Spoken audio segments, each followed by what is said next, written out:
All right, everyone, it's a great pleasure to welcome Eugene Gorsky. We'll talk about Y-ification. Take it away. All right, thanks so much. So thanks for inviting me. So I think I'll switch off my video because my internet is not so nice. But maybe before that, yeah. So I'll talk about Y-ification of link homology and applications. This is joint work with Matt Hogancamp, and most of it will be about that. So this is archive number from 17, but also I'll talk a little bit about new paper with Matt and Anton Mailet in progress if I have time. And so the plan for today is that I'll talk about some operations in link homology, some like very easy operations and slightly less trivial operations. Then I'll talk about the formation of link homology, and again, it could be done for Khovanov homology, for Khovanov-Rozansky homology, and for many other link homologies. And I'll talk a little bit about more operations, and then I'll apply all this to an explicit computation of Khovanov-like homology of n, k, n torus links. And I think it's a nice application of all this machinery, why you actually might care about all this. Okay, so stop my video. Keep going. So the easiest operation in link homology is the action of unknowed. So you have your link L. You fix a mark point here in red, and then you draw a small unknowed next to this mark point, and then you can draw a cobordism connecting this link with an extra unknowed to just the link. And so you have a natural map from homology of a link tensored with homology of unknowed to homology of a link. And so homology of a link is a module over homology of unknowed, and homology of unknowed acts on homology of your link, but this action actually depends on the choice of this red point, where I put this point. And so this is very, very general thing that should be familiar to many people here.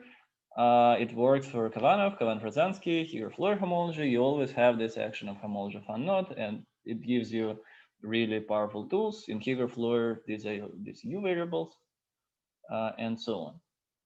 And so to make things even more explicit, so here's an example. This is a Borromean link with 3 components. And I'm interested, for example, in Khovanov homology of this Borromean link. So Khovanov homology of unknowed is C of x mod x squared, it's 2-dimensional. And then I can act by different choice of mark points. And here, if I'm not mistaken, you have 12 different places where I can actually act. So I can certainly act somewhere on the green circle, let's call it x1, somewhere on the red circle, let's call it x2, somewhere in the blue circle, let's call it x3. But actually, if we think about it carefully, we can act even more in even more places, because, for example, on the green circle, I can choose these different places, x1, x1 prime, x1 double prime, different actions of homology of unknown. And so the first basic fact is that these actions of x1, x1 prime, x1 double prime, x1 triple prime, they're all homotopic to each other. But for example, the action of S2 is not homotopic to the action of S1, and so they're generally different. And the same for X3. So at least it is a module over polynomial algebra in X1, X2, X3. And that's the first easy source of homological operations. Slightly less trivial source is that we can trace this homotopies between X1, X1 prime, X1 double prime, and X1 triple prime. So namely, what does it mean to be homotopic? We have some map of degree -1, let's call it xi1, and differential of xi1 is x1 prime minus x1. Differential of xi1 prime is x1 double prime minus x1 prime. Differential of xi1 double prime is x1 triple prime minus x1 double prime, and finally, differential of x1 triple prime is x1 minus x1 triple prime. So all these homotopies, they tell you what happens to this dot with x1 as you go through the crossing. And you know that x1 is homotopic to x1 prime, and we just record this homotopic xi1, xi1 prime, xi1 double prime, and xi1 triple prime. And then the observation, which is I think originally due to Batson and Seed, is that we can add all these homotopies, xi1, xi1 prime, xi1 double prime, and xi1 triple prime, And the differential of the sum of them is actually equal to 0 because these points cancel out. So if you add all these 4 equations, you get just 0. And so this means that psi1 plus psi1 prime plus psi1 double prime plus psi1 triple prime is actually a chain map of homological degree -1. And so we can study these chain maps as well. And you have at least one chain map per component. So this is a chain map of degree -1. Okay. Yeah, that's what it's written here. So this is a closed map of homological degree -1, and you can call it monodromy of this action around the component. And so not only you have this action of x's, you have this monodromies, and you also have 3 of them. So x1, x2, x3, and 3 different monodromies, h1, h2, h3. And such monodromy maps were studied in different contexts, again by Batson and Seed in context of Khovanov homology, by Kauris-Kamnitzer in terms of Khovanov-Rozansky, and by Sarkar and Zemke in the context of Higger-Floer homology. And they're all actually interesting and non-trivial. And so if we know these H's, we can just go ahead and define y-ified homology as following. And again, it works in all this context that you just take the original differential and you introduce some formal variables y1, y2, y3 here. And you just add this h1 times y1, h2 times y2, h3 times y3 as an extra terms in the differential. And so you can check, and in this case, you can actually check this, it's not so hard, that this different h's square to 0 and anti-commute. And so, and the differential of all these h's is equal to 0. And so if you add all this up, you get d squared is equal to 0. So you have an interesting chain complex, which depends on these additional formal parameters y1, y2, and y3. Okay, so maybe any questions at this point?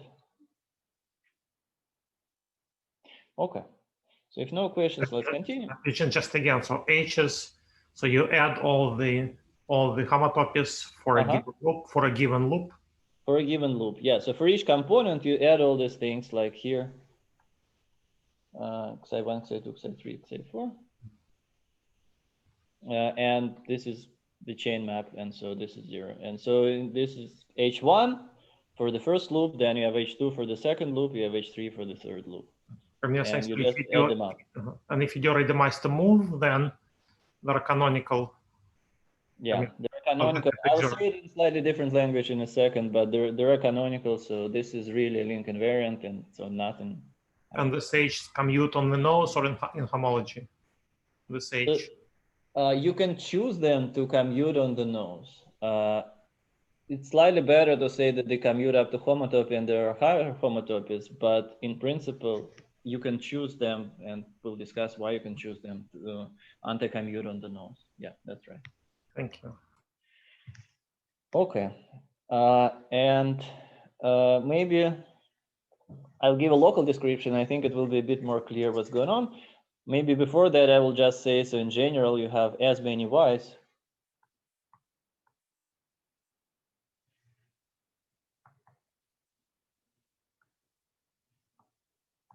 as components of your link.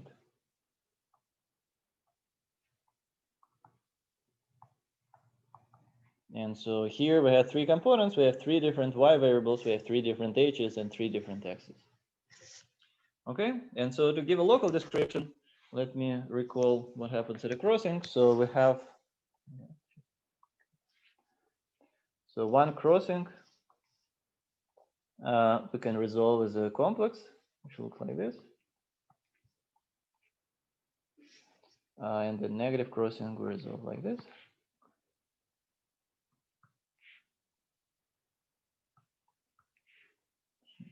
And so for people who like Khovanov homology, maybe let me add a comment.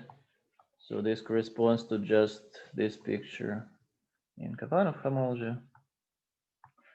And then if you like Zorgid bimodules, I would say that this is corresponds to B and R in Zorgid bimodules. One of your cup caps should be two straight lines. One of cup caps should be two straight lines. But again, if you, I just saying this because many people here, I think, like Khovanov homology and don't like the ordered bimodal, so try avoiding them as much as possible. And so here you have 4 different places where you can act by this homology of unknown. So you can put it here, here, here, and here. And let's call it x1, x2, x1 prime, and x2 prime. They act on all these pieces in this complex. And so we know actually that x1 is homotopic to x2 prime. x2 is homotopic to x1 prime. And also we know that x1 plus x2 is equal to x1 prime plus x2 prime on the null. So here you don't need any homotopy. And so this means that there is a homotopy, which we will draw in purple. So let's call it xi. So this is degree -1 map. And we can actually check that the differential of xi is x1 minus x2 prime, which is the same as negative of x2 minus x1 prime. So we don't need to specify 2 homotopies, it's sufficient to specify just 1. And this is an explicit homotopy between x1 and x2 prime, x2 and x1 prime. And so maybe for completeness, we can actually write this down, what this homotopy is. So here, let's call this map B, and let's call this map B star. And then this xi is just B star going the other way. So it's the same map as you use for negative crossing. You just put it here in the opposite direction. And here again, you have xi to be just B. Okay. And we follow the same recipe as before, just locally. So now we have this differential g, which is all differential plus xi times y1 plus, let's put negative xi times y2, because this is homotopy between, somehow, negative xi would be homotopy between x2 and x1 prime. And so you can also write it as the whole differential plus xi times y1 minus y2 if you want. And again, xi is very explicit. And then in this case, you can check that, again, the commutator of d xi is given as above. So maybe let me not write it. But d square is equal to the commutator of d xi y1 plus d minus xi y2, and you can write it as y1 times x1 minus x2 prime plus y2 times x2 minus x1 prime. So this is not equal to 0. I think the most important outcome is that differential is not square to 0. And the reason is clear, because we work with a piece of a braid. We can't guarantee that we go around the circle and we cancel all these homotopies. So we have some extra terms surviving. And d square is equal to something like this. In general, we can just tensor these local pieces.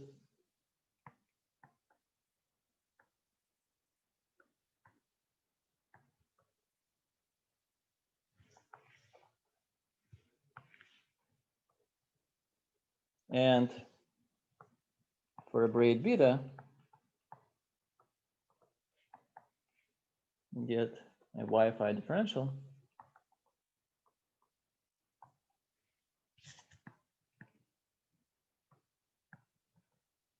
Again, this d, it would be sum of, so it will be the all differential plus sum of xi I yi. And so xi I are homotopies between xi and x prime w of I, where w is a permutation corresponding to the beta.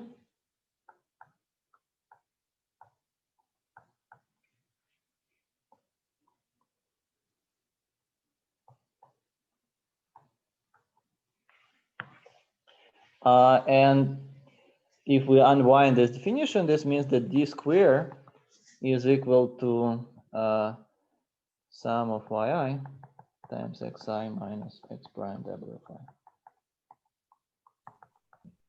I. Just clarify again. So xi's are new odd variables and yi's are new even variables. Yeah, so xi are not new. Xi are operators on the existing complex, but yi are new even variables. So these are new. Can you just go up a little bit to just remind me of the picture for xi? So, but xi, you still add them, right? Somehow they are. Yeah, so you just add them. So here you have one single xi. So in general, you can say you just tensor these complexes with this extra xi. So you can say it one way. Another way, which I actually like, so let me expand on this, like when we tensor local pieces, what does it actually mean? So here we have some braid alpha and some permutation, let's say W. And here we have some braid beta with some permutation U. And so here we have xi I is the homotopy between xi minus x prime w of I. So here we have xi, x prime I, and x double prime I. Now, when we have some other homotopies, let's call them eta, which are homotopies between x prime I and x double prime u of I. And then you can just say that your D, so your new xi, new homotopies on this complex corresponding to alpha tensor beta are just xi I plus eta w of I, right? So you go from xi to some other x prime, then from that other x prime, you go to that xi double prime, and this is a homotopy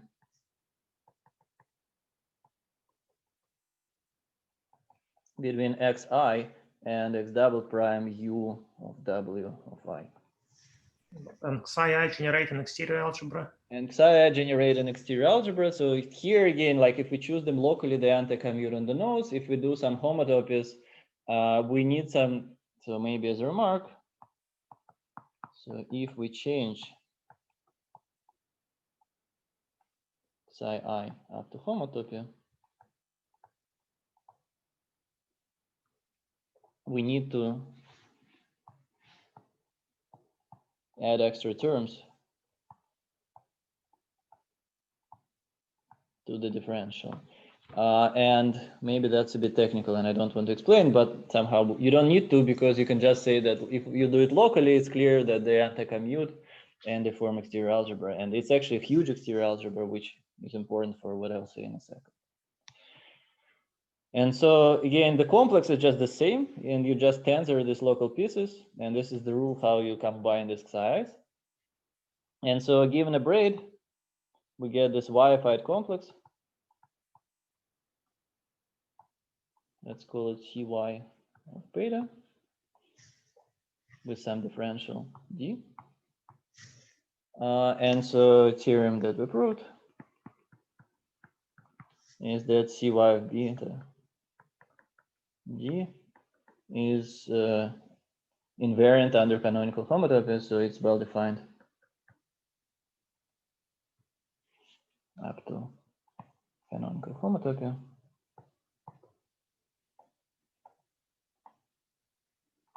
So in particular, it satisfies braid moves. In particular, satisfies braid relations up to canonical homotopy. And maybe I have to say, so here we're in the land where d square is not equal to 0. So this is what is called the curved complex.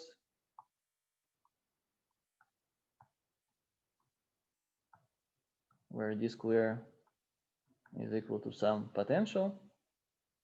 I don't want to use W, let's call it. But this is fine because this potential, it doesn't depend on the choice of the complex. So we fix it once and for all. So for each permutation W, we fix this potential once and for all, and then we can talk about homological algebra, homotopies within such complexes with non-zero d square, things like this. So it's all well defined.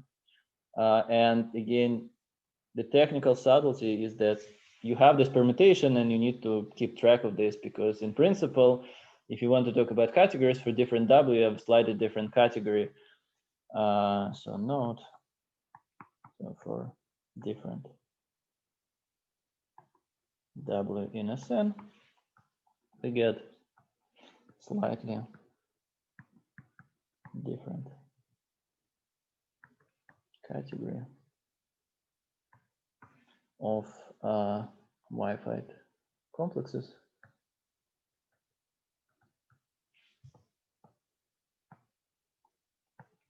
with d square is equal to sum of yi I minus x w y prime. Right, so once we fix the square differential, we have a well-defined category. We can talk about maps between such complexes and homotopies, and basically that's the content of this theorem, that there is a homotopy between any two representatives of the same braid. Okay, and then another thing is that if we close the braid, we can actually define a well-defined homology. So another theorem, myself and Matt, is that if we close the braid,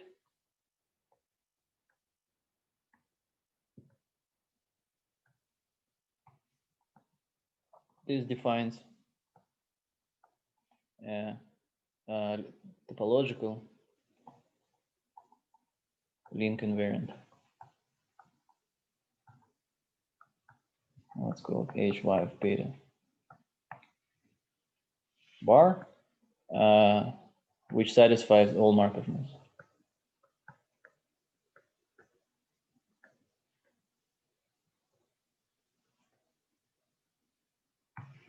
And maybe I don't want to give a precise definition in general, but for example, if your permutation is just identity, then we know that d square is sum of yi xi minus xi prime. And then if we close the braid,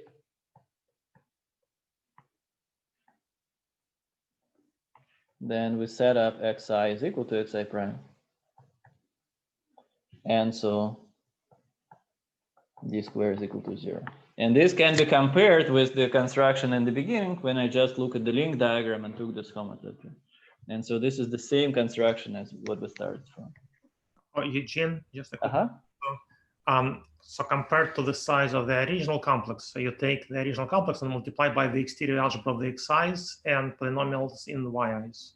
No, you just multiply by polynomials in yi. So xi's are endomorphisms of the original complex. Let me write this down actually. So this is the same construction. So just xi's tell you how the new differential goes. Mm-hmm. How additional terms in the differential go. Mm-hmm. So you multiply by yi's only. Right. So maybe let me say, so if you have a braid beta, so you have C of beta is the standard Khovanov-Rozansky complex. And then so this Cy of beta is just the C of beta tensored with polynomials in yy on yn with this extra differential. And then D is the whole differential plus this sum of psi yi, where xi are really endomorphisms of degree -1 of C of beta. Yeah, that's exactly what it is. Okay, good. And so maybe one. Oh, someone else. Go. Can I ask a question about something very early on? Sure. Okay, can you scroll up? How far up? Okay, yeah, stop. Wait, go down a bit. Keep going down. Okay, yeah, stop. Why is the differential of psi also equal to negative x2 minus x1 prime? Because x1 plus x2 is equal to x1 prime plus x2 prime. Oh, okay. So you have this equation over here, and you're saying the differential of psi is equal to this and is equal to that. Wait, why do we set x1 plus x2 equals That's just the property of homology, that somehow whenever you draw a crossing, you know that any symmetric function, so Well, the symmetric function of these dots at each level is the same. Bimodule for the elementary braid, surrogate bimodule BS. That's the relation you have on the two actions of the polynomial algebra on the left and right. Because the action factors, the symmetric polynomials act the same on the left and right. So that's why you can move x1 plus x2 across, because it's a symmetric polynomial. Okay, thank you. x1, x2 is also going to be equal to x1 prime, x2 prime. Okay, so there were lots of questions. Let me say one more thing and go to the break. So again, like the big offshot from here is that there is a link invariant, and maybe I have to say that for SL2 homology, this was defined by Batson and Seed, actually. So this invariant was defined by Batson and Seed. And I want to mention one theorem which I think is interesting. So this is this upcoming work of myself, Hogancamp and Matt.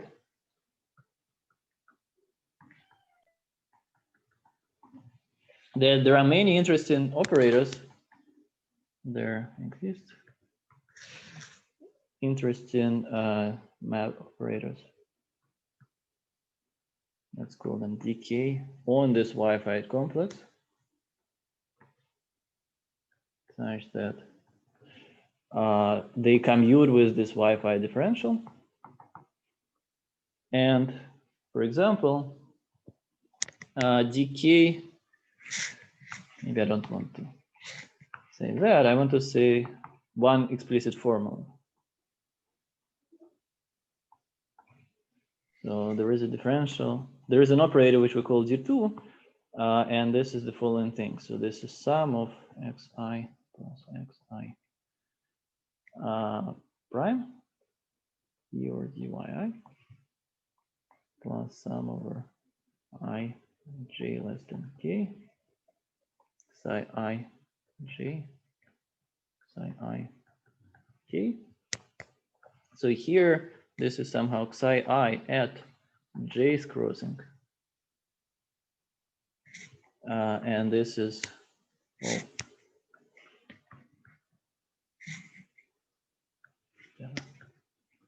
psi I at k's crossing. So I want to emphasize that before we were talking about xi's as global things. So they're homologies from the bottom of the strand to the top of the strand. But in principle, we have this elementary xi's for each individual crossing. And they carry much more information than this big homologies. And in particular, we can take this combination when we take psi I for some small crossing, psi I for some other crossing, multiply them, add overall pairs of crossings, add overall I, and add this extra term, which is xi plus xi prime partial derivative. And partial derivative is well defined because we're free over y's. And so this is an interesting operator, and we prove that it satisfies hard-Lefschetz property. So this is interesting operator on homology, and it satisfies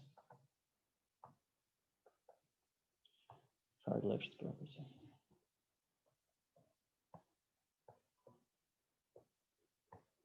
And I don't want to define what it is. I just want to emphasize that in principle, we have as many interesting exterior operators as you have crossings in your braid, and there are lots of them. There are many more than strands of the braid. There are many more than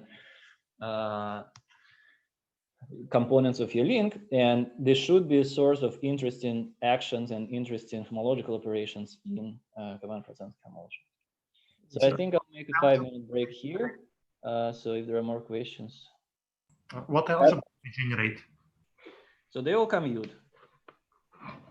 So you should think of them as like xi, d over dyi, and they all commute with each other. And so in general, this dk is something like x to the k d or dy.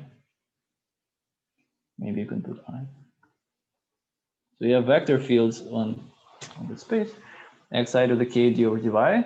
They all commute with each other, and this is kind of example of them. And so somehow you always have this term in the beginning, which will be just this vector field, but you have this extra piece with xi's, which is interesting and nice. I just want to announce that we are in this seminar. We've started taking 5-minute breaks at some point.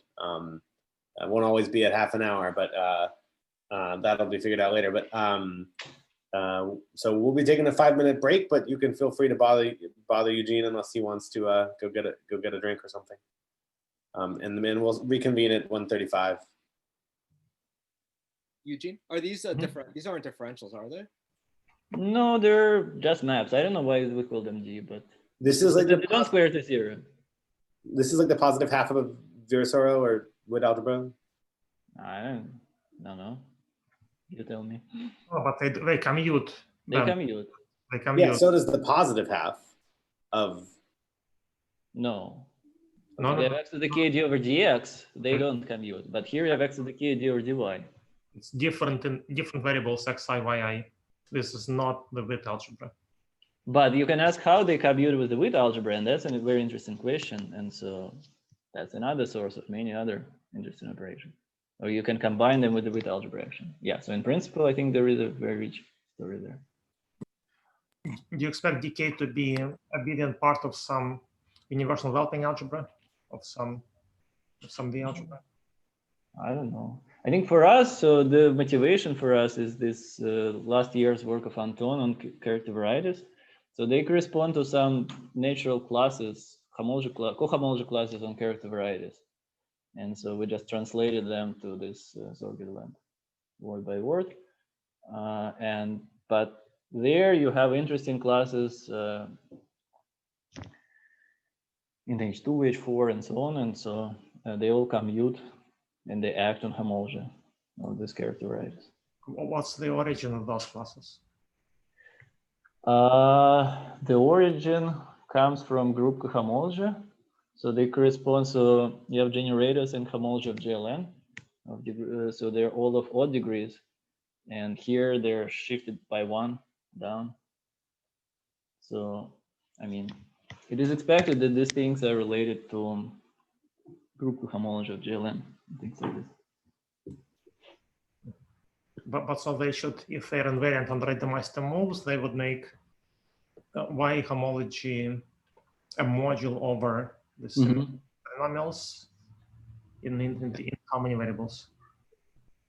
I mean, infinitely many, but they're dependent. I guess as many as you have strands, but there may be some relations which we don't know. But so you expect that Y-ified homology will be a module over symmetric functions and infinitely many variables? I mean, it will be a module over some commutative algebra generated by these guys, but I don't know how to. So invariants under what happens when you change when you pull apart two crossings, you completely change the operators. Is there a relationship between the new operators and the old operators? What do you mean pull apart the crossing? You mean Rademeister 2? Does the Rademeister 2, they're invariant, so nothing changed. I got it. Rademeister 1, no. I mean, the construction. Rademeister 1 is tricky, I guess. Yeah. The construction heavily depends on the number of strands, so it's not clear which you'll end up with a Lincoln variant, like that these are well defined and without a braid presentation. This guy, it's easy to see that this guy is invariant under conjugation, actually. Yeah, but the other ones, again, like they're all invariant, probably under conjugation after homotopy. We didn't check it carefully. Yeah. But it's they're probably well defined, like they probably just depend on the braid up to conjugation, but stabilization of braids, I don't know. Yeah. But like for some applications, it's enough to just know that they're there. I'm sorry, Eugene, can you include also width algebra where you have xi's powers of x multiplied by derivative along x, or you must have them only mixed? I mean, you have with algebra when you have parts of x derivative in x. Yes. But and- here we have dx k over dy. But you Right. can commute the two and ask like, what are the relations? What are the relations between this algebra and I had like an Rasmus impression. for example, and things like that. I had an impression that our old width algebra would not sustain y-ification. Is it wrong? Can you y-ify it? I don't know.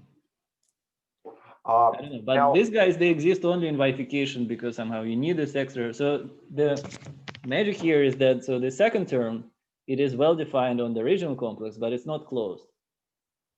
And the first term is defined only on y-ification. So it's kind of boring, but it doesn't commute with y's. It commutes with y's non-trivial. And somehow these two effects, they cancel each other. And as a result, the differential of this is 0. And I think I should continue. Yes, exactly. Let's postpone the rest of these questions to the end. Okay, so let me switch up again. Okay, so now the next thing I want to say about the properties of this y-ified homology, and the first property is link splitting. And so the key lemma here, which is actually very easy to check, but I don't have time to do it, that there is a chain map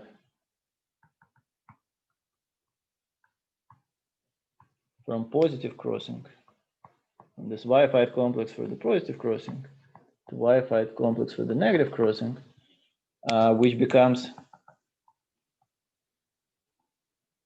an equivalence, a homotopy equivalence.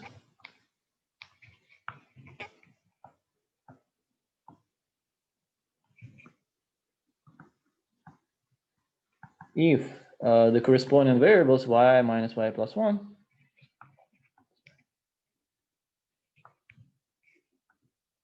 so here you have yi, here you have y plus 1 is invertible. And you can check it by just looking at these y-ified complexes for crossing. It's really, really easy. But the key corollary is that if yi are generic, so maybe let me write it better. So we can specialize yi's to various numbers. So before they were variables, but we can also specialize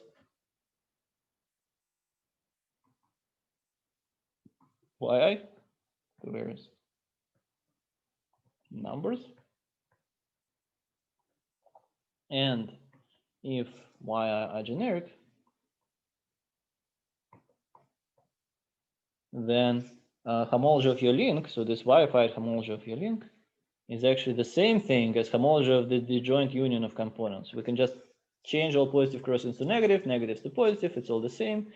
And so this is just this link splitting property that we just take the joint union of components, or we can say that this is tensor product of y-ified homology of Li, which is actually the tensor product of just Khovanov-Rozansky homology of Li. It's all the same, tensor y.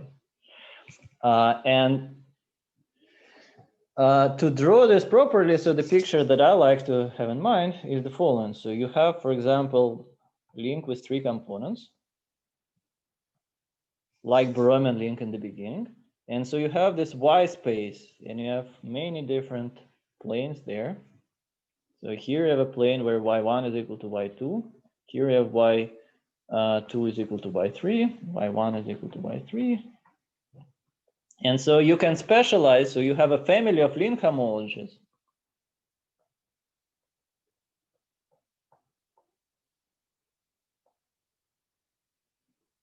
Parameterized by 3-dimensional space.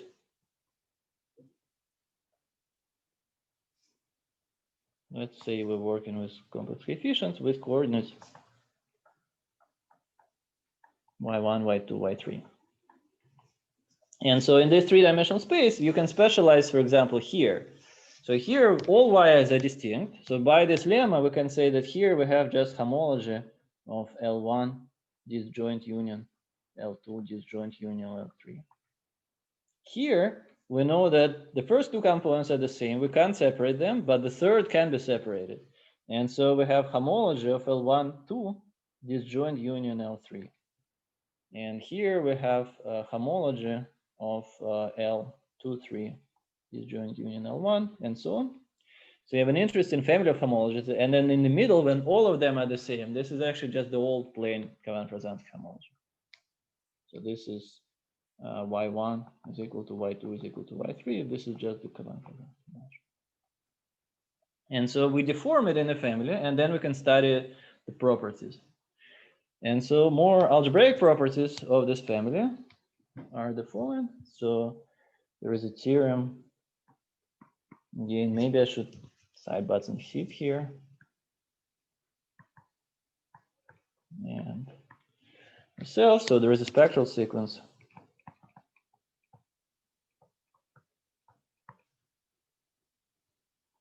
from this y-ified, from just Khovanov-Rozansky homology of the link to the tensor product of Khovanov-Rozansky homology of Li of components, because somehow again we deform the differential, it induces a spectral sequence.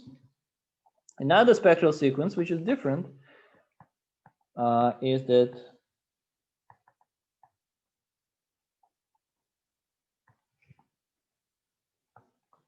which we like more. So you start from Khovanov-Rozansky homology of L, you tensor with polynomials in Y, and then it goes to this y-ified homology. And again, it's very easy because our differential started from the original differential, and then we threw in extra terms with xi's and y's, and then there is a spectral sequence starting from homology. When we forget these extra terms, this is just the original homology tensor C of y, and it goes to y-ified homology. And so the corollary of the second theorem is that if Khovanov-Rozansky homology of L is supported in even degrees,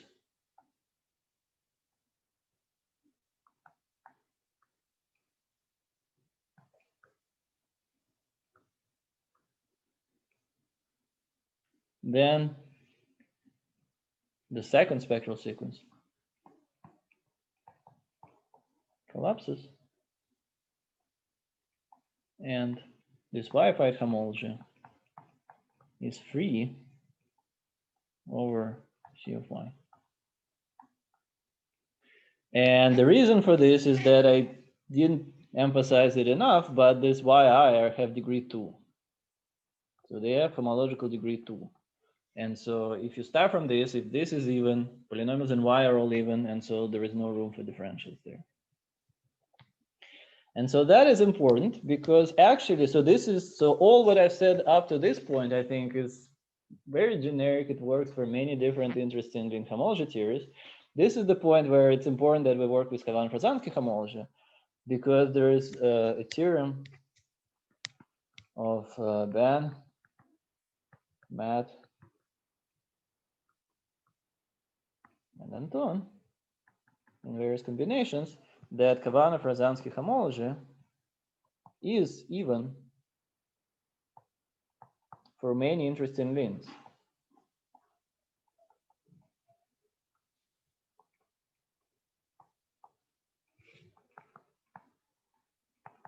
In particular, all torus links.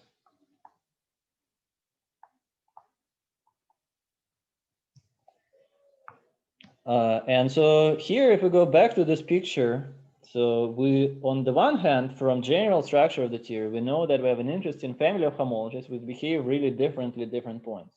On the other hand, from the spectral sequence argument, we know that this is actually flat over Y, so it's free.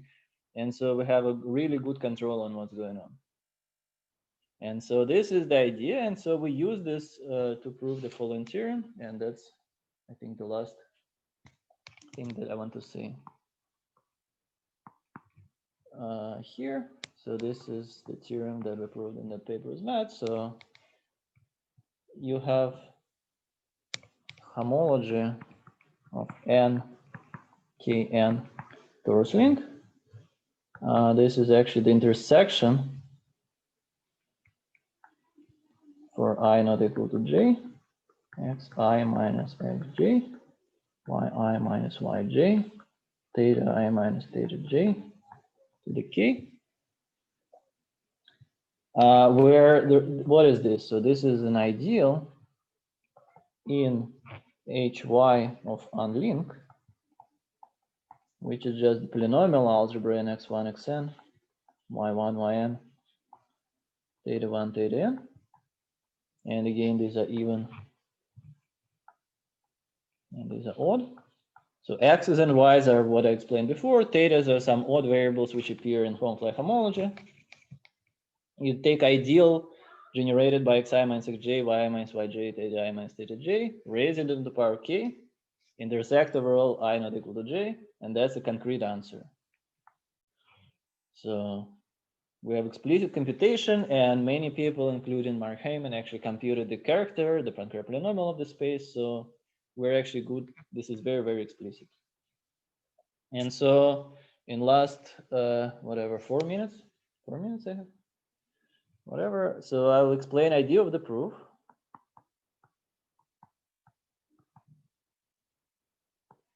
And it nicely combines all what we've just discussed. So first of all, there is a splitting map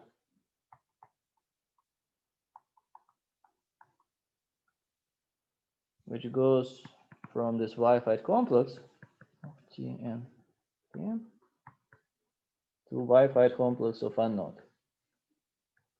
So this is a positive link. All crossings are positive, and I explained somewhere here that we have a map from positive crossing to negative crossing.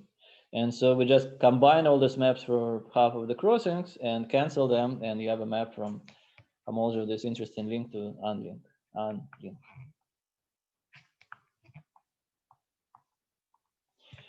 And then we know we also have a map from HY.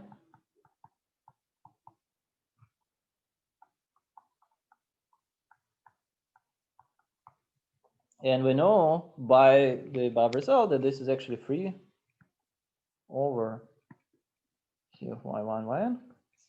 And this is clearly free. And this map is an isomorphism for generic y.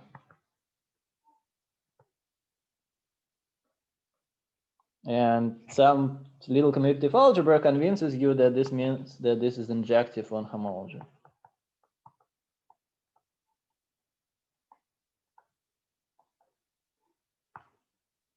And so we want to compute homology. We have injective map to homology of something that we understand. We need to identify the image. And so for that, we can actually factor it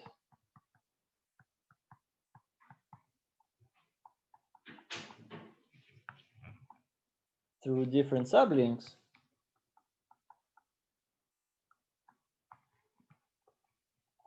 And then here we have just ith and j strand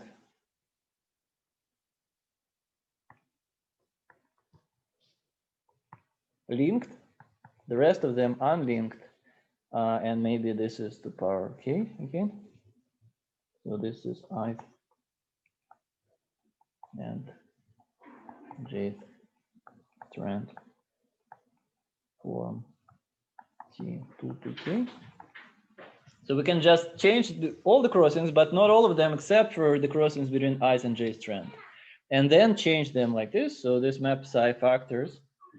And again, the same argument shows that all of these maps are actually injective. And in particular, the image is contained in the image of this psi j. So the image of psi is contained in the intersection for I not equal to j of images of psi j. And this we can compute explicitly. And then basically, with a little bit more commutative algebra, we prove that this is actually an isomorphism. So in fact, by commutative algebra argument,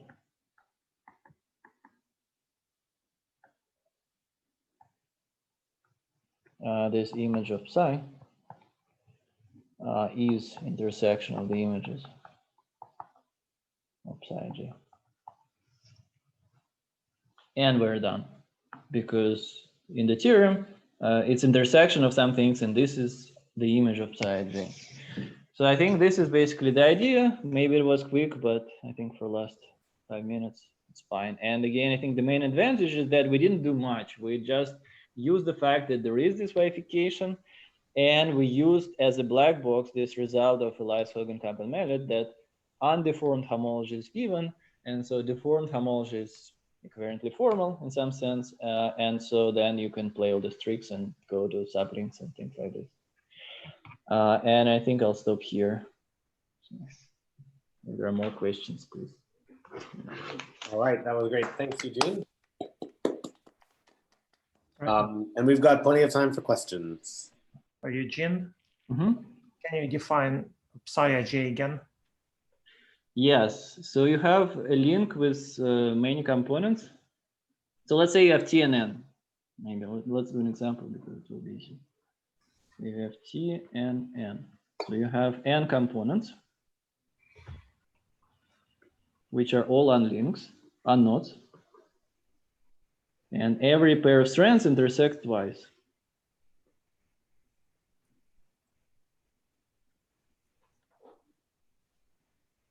Crosses twice. Right? So you have twice and choose two crossings in this link. And then we just take a pair of strands I and J, fix them, and change all crossings which are not I or J. So we resolve, so fix I and J, and change. So so they intersect twice. If I would change one of these crossings for all pairs, then I get just unknown, unlink. If I change it, one of the crossings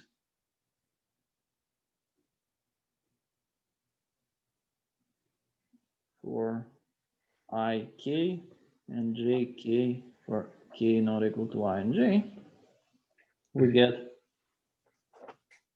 a link with i's and j's components.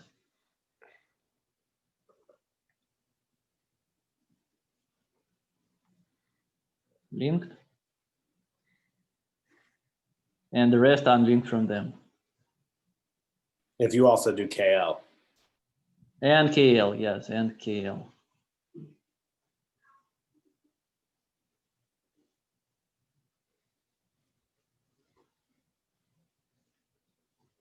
And so when we do this, we still have a chain map because we start from a link, we change some positive crossings to negative, we never go back. And so we have a map from HY to HY. I mean, basically this is T22 tensor bunch of unknowns.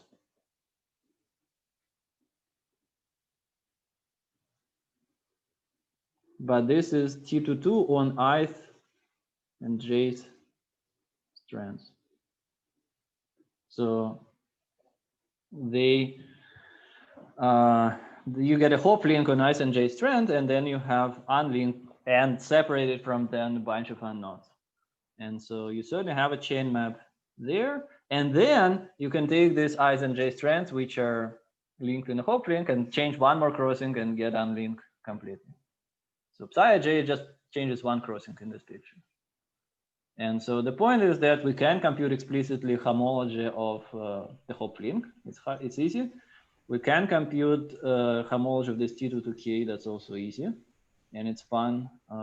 Maybe I can actually write it down. But... What is phi-ij? I still don't understand. What is, so you had some map from the T and M to the hop link. Yeah. And what's the definition of phi-ij? Okay. It's a map from hop link to the unlink. On the level of the chain complexes. Yeah, let me just draw a picture. Yeah, you can draw a picture of psi-ij. I can draw a picture for 3 strands. You just strands I and J clasp each other and pass over all other strands. Okay, so you have 3 different strands. Let's label them 1, 2, and 3. And so, for example, let me choose psi 1, 3 because that's the most interesting one. So I can go, so I don't want to change crossing between 1 and 3, but I want to change crossings between 1 and 2 and between 2 and 3. So I want to change, for example, oh my goodness, so I want to change this crossing, for example, and I want to change the 2 and 3. Where do they cross? They cross here, I guess. And so what do I get? So let's see. So I get this. Then 2 goes through. This goes like this.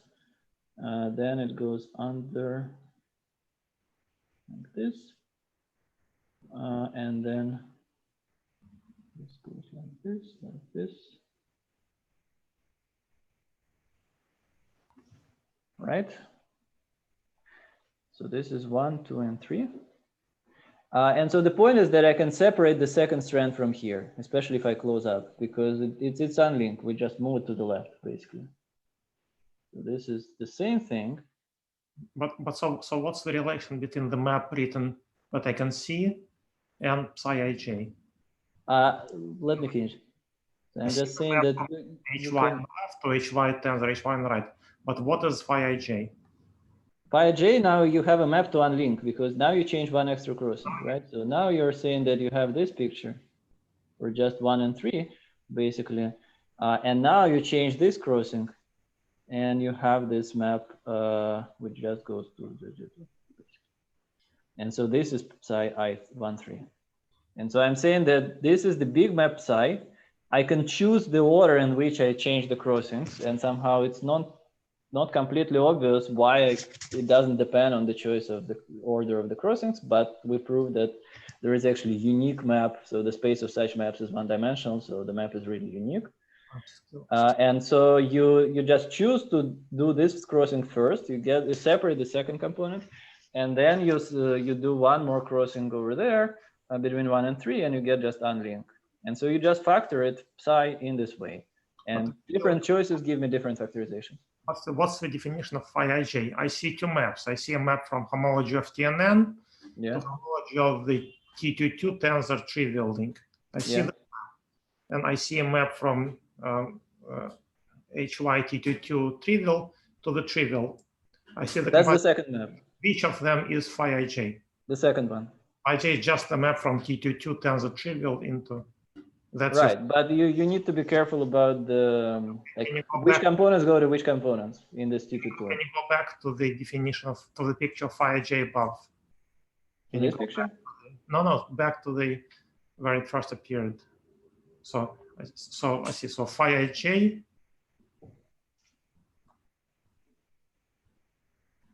I see. So if your theorem is that image of phi is equal to the intersection of images of phi ij. Exactly. Thank you. So it is contained. So because the map of factors to the image of psi is contained in all these images, it's contained in their intersection. And then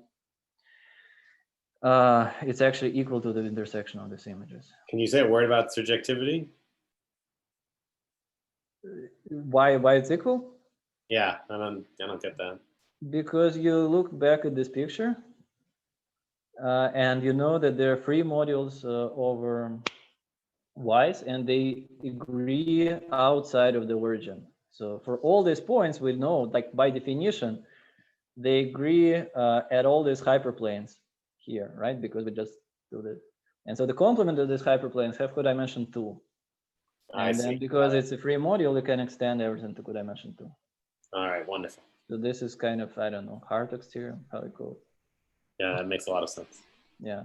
But the point is that, so you analyze what happens in codimension 1, and these are precisely these two component sublinks. And then because everything is free, you can actually go to codimension 2 for free, and you don't need to know anything. Like another incarnation of the same principle is this lemma of what's called Chang and Hilbert in equivariant homology. Then in equivariant homology, you need to know fixed points and one-dimensional orbits, but you don't need to know anything else if it's equivariantly formal. So this is the same idea. So this is kind of, yeah. Homologically, this is exactly the same idea. Is there some version of the Gauss-Manin connection in the Y space away from the diagonals? That's a very good question. I don't know. I think like very good question, which I don't know how to answer, is what happens if this is not free? So what happens if you take, for example, Borromean link and look at this picture? So in this Borromean link, you know that it's trivial outside of the origin. And you have something really fancy happens in the origin because, and so the question is, can you capture this triple Lincoln number by like commutative algebra here, or I don't know, like some kind of homology of the complement, or I don't know. So I think there is a lot to explore. Like, can I capture interesting information about like higher linking numbers and higher things by like studying this family of homologies in this picture? Eugene, is there a spectral sequence from your Y homology to Batson and Seed? I think so, but Matt will probably correct me. I think there is. Yeah, it should be. Yeah. So you can do this. So this story is completely parallel to Batson and Seed, and so I think there should be, yeah. Thanks. Do you know that that X and Y symmetry, XY symmetry, these things? You just proved it on Thursday. Yeah, that's true, but you know, I'm just wonder how close that to the. No, I think like, so we have, so if this all works out, this gives you a proof of XY symmetry actually. So you have this operator D2, it acts on this Y-ified homology and it satisfies hard Lefschetz, which I don't want to explain, but like hard Lefschetz in particular implies that this gives you SL2 action on homology, and this gives you the symmetry. So I think that's the plan. Do you have the lowering operator explicitly? We don't have it on chain level, so we prove that it exists, and somehow there is like. Is it expected to act on the chain level or not? I don't know. No, I think like the argument is that, so if you have exact triangle and you have like Lefschetz property on two terms, you have it in third, because right, everything is bigraded, and then we just like do a bunch of like exact triangles and check that on pieces it works, and so it's Lefschetz on the full thing. Very cool. So yeah, I think in principle, like if it works out and if there are no glitches, this should give you the proof of XY symmetry and like symmetry of this Y-ified homology and symmetry of non-Y-ified homology.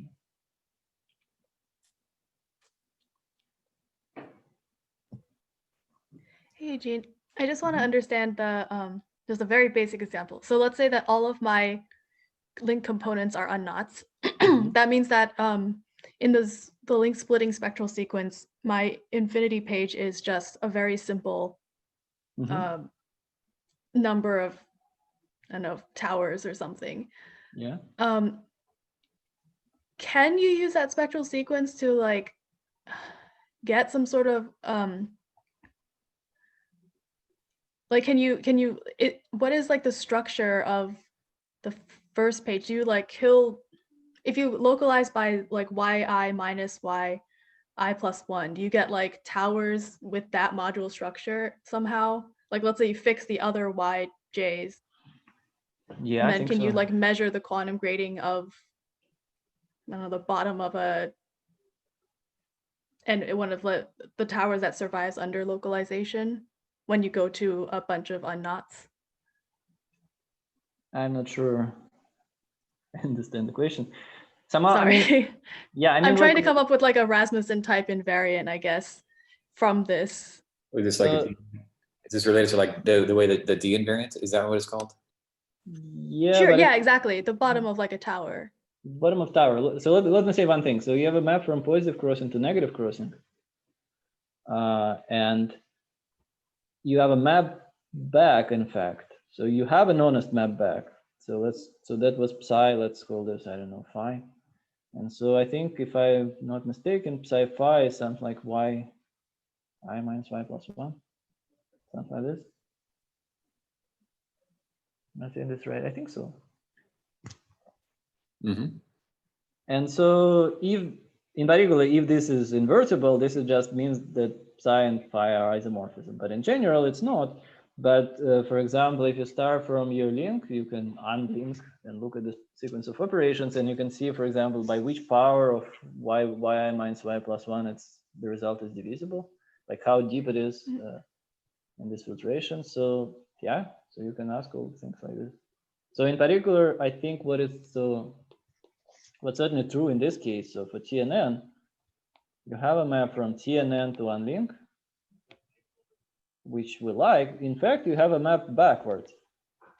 And so you can ask, like, for example, the composition of this map. It goes from unlink to unlink. And composition, I think, will be just, so if this is big psi and big phi, if I understand correctly, this is just product for I not equal to j of yi minus yj, because we change all the crossings. And so somehow the composition of this map suggests that it's Vandermonde determinant. And so in general, you can ask like, and somehow the fact that it's there means that you need at least this many crossings to change, because you have like this degree in y. And so you can ask like, for example, can you find a map from here to here such that the composition is divisible by this product of y minus yj? So I think you can ask all these questions. I don't know like how quantitative is what I just said, but I think you can get more interesting information from this.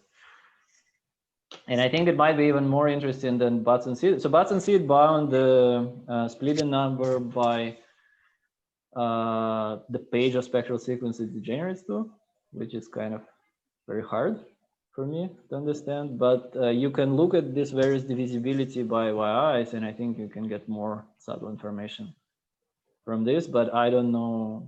Yeah, I don't know. We didn't think really hard about this. So you also have a way to flip between x's and y's using the symmetry. Implicitly, yes, but it's like, yeah, maybe one thing to emphasize is that, so this answer is symmetric in x's and y's. The way we prove it is, of course, not symmetric in x and y. And so the symmetry, like if we prove it, this means that the answer is symmetric in x and y in general. And yeah, you can ask all sorts of questions there. But in particular, x's are intrinsic to construction of homology, and y's are kind of exterior formal parameters, but it turns out that the answer is actually symmetric. And so it's a big mystery why. So just to add, so Michael, so there is a map back. So Eugene, can you scroll down to the map that you just had? The composition is yi minus yj. So that maybe there belongs a little, maybe there should be a little subscript on this phi, like y subscript or whatever. There's a second map back, whose composition is, oh, sorry, yeah. So there's a second map back whose composition is xi minus xi plus 1. And so there's analogous kind of link splitting property for inverting or localizing x's. Right. I mean, if you allow inversion of xi minus xij, you get a trivial theory. Yeah, that's something that that works even like before all the deformations. That you have this map phi x, and you can just do it. Yeah, this works also for SLN homology. Xi minus xj. The rest of homology, you get a trivial theory. Yeah. So the miracle though is when you y-ify, your link homology becomes free in y's and also free in x's. Not free simultaneously in both x's and y's, but it's free in y's and also free in x's. Can you repeat again?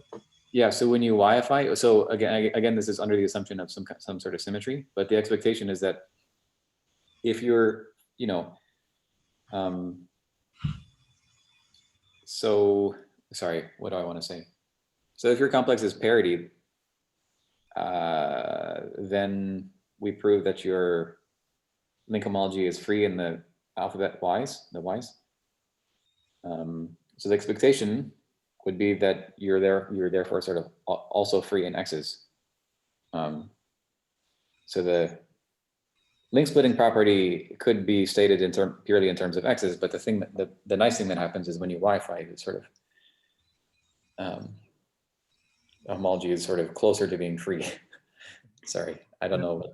Right, but somehow what's important is that y-ified homology is free in x's, but non-y-ified homology is certainly not free in x's. Yes, that's what I'm trying to say. You can like play all those games. I think there is a lot of like hard commutative algebra to explore here. Subject to this condition, subject to condition that lives in even degrees. Yes, exactly. Yeah.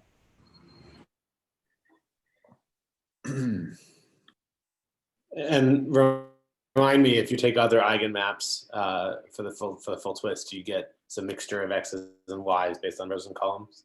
Yeah, well, yeah. Sorry, I should let Eugene answer. Yeah, I expect. I mean, so maybe let me write it down because that's an important point. So in your work, so Elias and Hogancamp,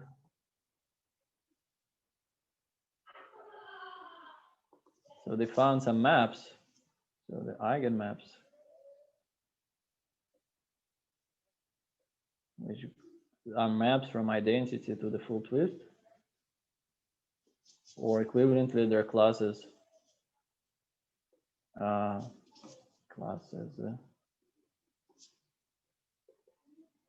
In just this Khovanov, in this Y-ified homology, non-Y-ified homology of TNN. So just have interesting classes and interesting Q degrees and interesting T degrees, and like, what are they?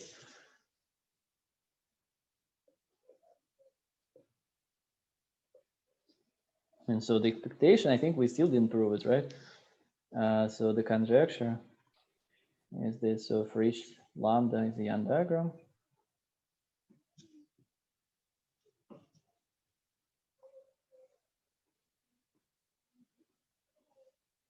And then we draw it like this.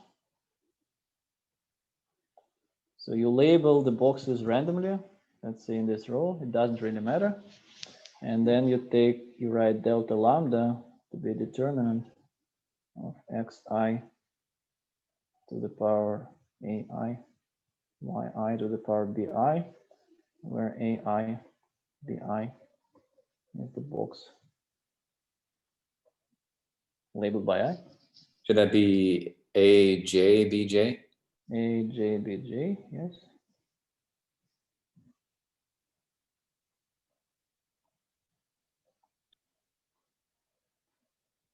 And so then this is an anti-symmetric function in x's and y's, and you can check that it belongs to this ideal because it vanishes in all these diagonals, basically. Xi is equal to yj and yi is equal to yj, it vanishes. So this is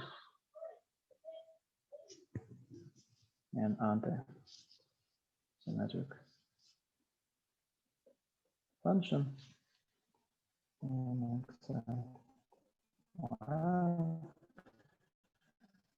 And so you can check in this ideal.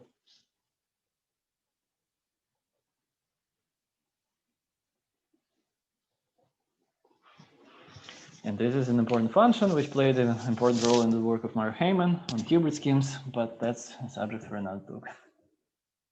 But in principle, yeah, so we can, because we have this explicit description of homology, you can ask, okay, can you present some interesting homology classes? So I just gave you one. I don't know if it's an eigenmap or not, but this is at least an interesting class in this homology of interest in bi degree, which depends on lambda, and it's non-trivial, it's non-zero, and so you have a lot of information from there.